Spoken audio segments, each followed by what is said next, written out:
A man sits alone at a table late at night. The house is quiet. Everyone else is asleep. In front of him is a laptop, open but untouched. A bank app glows on the screen. The number is higher than it used to be, higher than he once imagined. And yet, his chest feels tight. He checks it again, then again, calculating, projecting, worrying about what could go wrong. The money is there, but peace is not. This is a paradox many people discover too late.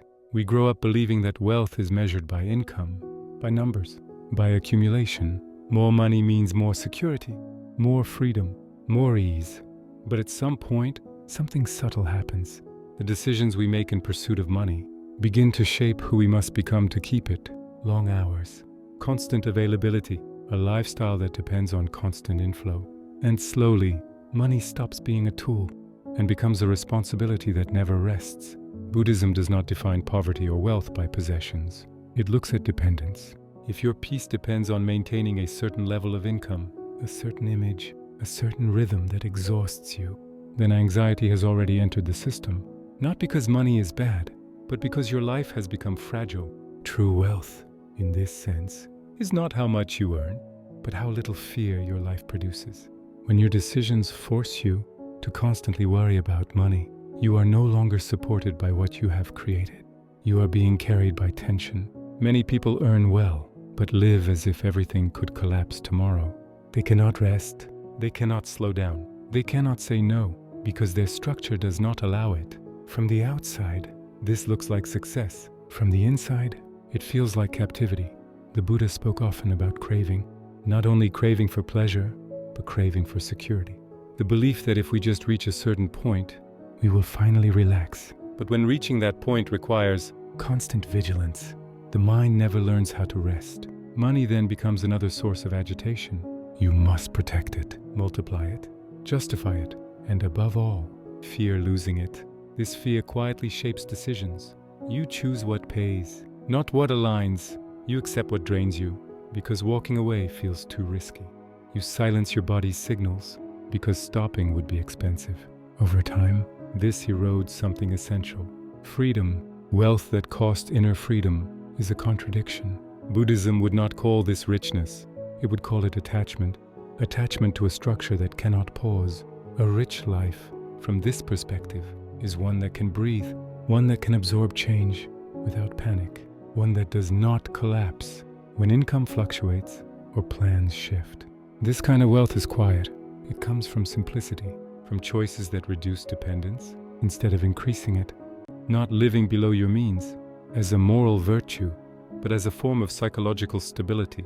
If your lifestyle requires constant effort to sustain, your nervous system is always on call.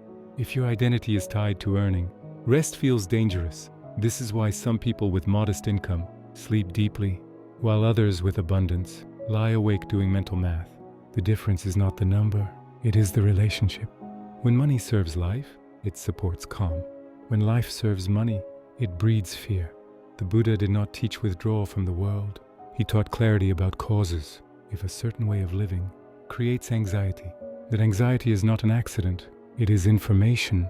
It is telling you that the structure you built does not support peace. And peace is not optional. Without it, even success feels heavy. This does not mean choosing poverty.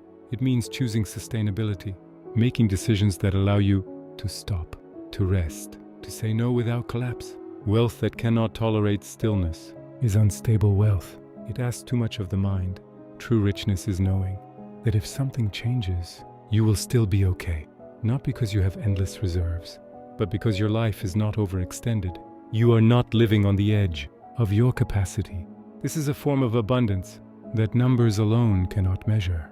It shows itself in unhurried mornings, in evenings without calculation, in choices made from clarity, not fear.